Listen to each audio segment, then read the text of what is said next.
Good morning, student. This lecture is for 12th class student.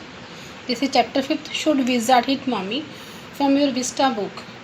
So, yesterday I taught you some part of this chapter and I also explained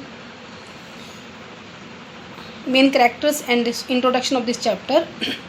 Let us continue from page number 48 from last fourth line. Then Roger was so happy he played many games with other creatures. तब Roger बहुत खुश हुआ और उसने दूसरे creatures means दूसरे जो जीव थे उनका दूसरे अलग गेम खेले. And went home to his mother just in time to hear the train. और वो अपनी मम्मी के पास चला गया टाइम पे to hear the train whistle, उस ट्रेन की सीटी को सुनने के लिए. That brought his daddy home from Boston, जो उसके पापा को बोस्टन से घर लेके आती थी. Jack described his supper and the story was over. Jack जो है सपर मीन्स डिनर, रात के खाने के बारे में उसको बताता है. And the story was over, और कहानी समाप्त हो जाती थी इस तरीके से. Working his way through this scheme was especially fatiguing on Saturday because Joe never fell asleep in naps anymore, and knowing this made the right seem futile. What is right? Right means procedure and futile means waste. और जो है शनिवार की जो ये उसकी scheme थी, ये जो योजना थी, इस पर काम करना उसके लिए बहुत ज़्यादा वास्तव में उसके लिए फटिंग मीन्स टायरिंग, उसको थका देने वाला होता था. बिकॉज जो नेवर फेल एस्लीप इन नैप्स एनीमोर, क्योंकि जो को अभी अब कहानी सुनने के दौरान नैप्स मीन झपकी में उसको नींद नहीं आती थी. And knowing this made the right seem futile, और इस तरह की इस बात का जो ये नॉलेज थी, जो ज्ञान था, ये इस हैबिट को वेस्ट बनाता था. इट मीन्स कि इस कहानी अब ये जो लड़की थी उसको कहानी सुनते समय नींद नहीं आती थी, जिस पर्पज़ के लिए उसको कहानी सुनाई जाती थी. The little girl not so little anymore. The bumps means swelling. Her feet made under the covers were half way down the bed. Their big double bed that they let her to be in for naps, and when she was sick had at last arranged herself, and from the way her fat face deep in the pillow shone in the sunlight sifting through the drawn shades. Here shades means curtains, जो पर्दे होते हैं. The little girl, जो छोटी लड़की थी, not so little any more, अब इतनी छोटी भी नहीं थी. द बम्प्स हर फीट, जो उसके पैर थे, उसके पैर उसके बेड से अंडर द कवर्स, जो उसकी चादर थी बेड की, उसके नीचे से जो भी हाइट बनती है half way down the bed, वे उसके बेड से आधी दूर तक पहुंच जाती थी. And from and their big double bed that they let her to be in for naps, and when she was sick had last arranged herself.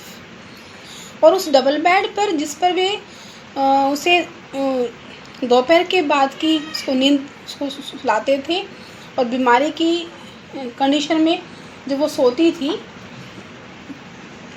तो वे अपने आप को क्या कर लेते थे, व्यवस्थित कर लेते. Arrange She had last arranged herself, तो अपने आप को व्यवस्थित कर लिया था. And from way her fat face deep in the pillow shone in the sunlight shifting through the drawn shades. और जिस तरह से जो कर्टेन्स में से जो धूप आती थी, जो उसके पिलो पर रखा हुआ, जो उसका एक बहुत ही मोटा चिरा था जो चमक रहा होता था उस टाइम पे. It did not seem fantastic that some magic would occur. उसे किसी जादू की वहाँ होने कोई भी ऐसे चांसेस नहीं लगते थे।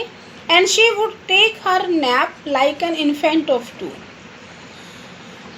और वो एक 2 साल के इन्फेंट, एक शिशु की तरह अपनी दोपहर की छोटी सी नींद पूरी कर लेती थी। And she would take her nap like an infant of 2। Her brother Bobby, जो उसका छोटा भाई बॉबी था, वाज 2, वो 2 साल का था। And already asleep with his bottle, जो अपनी बॉटल साथ पहले से ही सो चुका था। जैक ने पूछा to whom, Jo say, who will the story be about today, आज कहानी किसके बारे में होगी? Roger, Jo squeezed her eyes shut and smiled to be thinking she was thinking.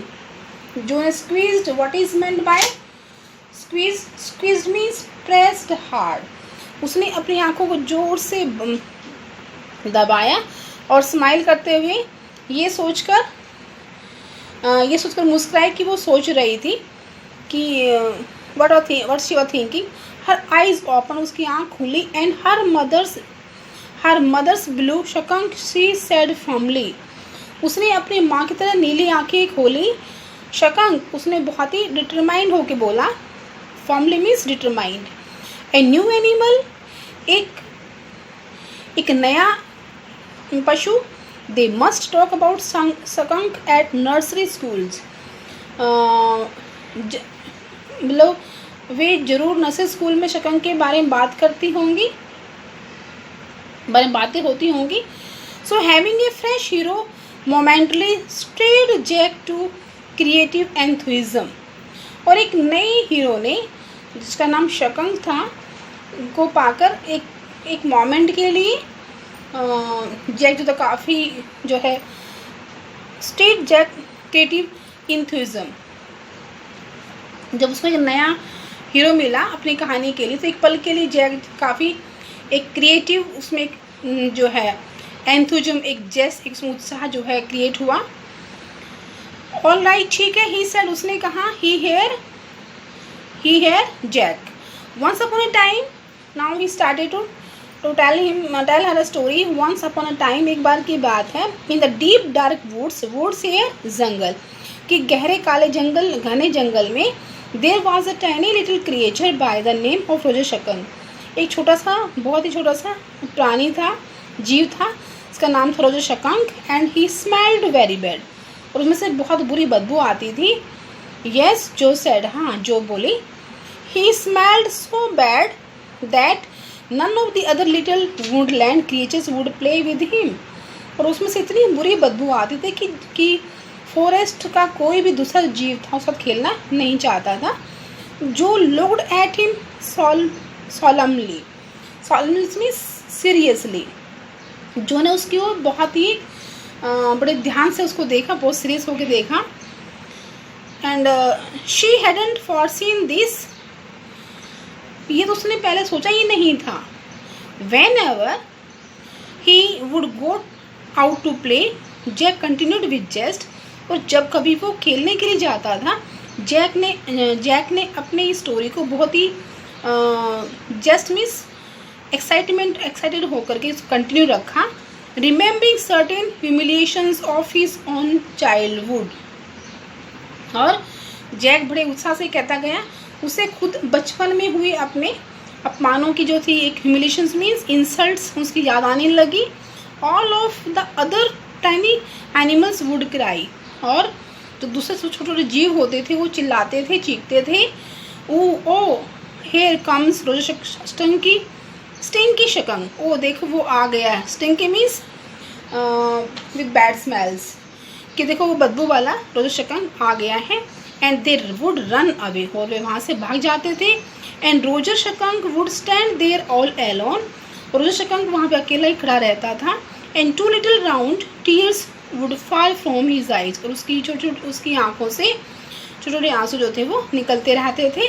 The corners of Jo mouth drop down means hang down, लटक जाना। And her lower lip bent forward as he traced with a forefinger along the side of her nose the course of one of Roger skunk's tears। The corner of Jo's mouth, और जो के मुंह के जो किनारे थे वो झुक गए और उसका जो नीचे वाला होठ था वो आगे निकल गया जब जैक ने अपनी उस उंगली से, फॉर फिंगर अपनी पहली उंगली से उसकी नाक के पास से निकलता हुआ रोज रकम के आंसू का जो उसने एक रास्ता उसको बताया कि ऐसे उसकी आंखों से आंसू निकलते थे। वॉन्ट ही सीधे आउल, क्या वो आउल के पास नहीं जाएगा? She asked in a high and faintly rough and voice, तब उसने क्या वो उल्लू से नहीं मिलेगा, उसी ऊंची और मोटी उसने आवाज़ में, एक रफ आवाज़ में उसने उसे पूछा। Student, till here you will read this chapter and tomorrow we will continue from sitting on the bedside. Thank you.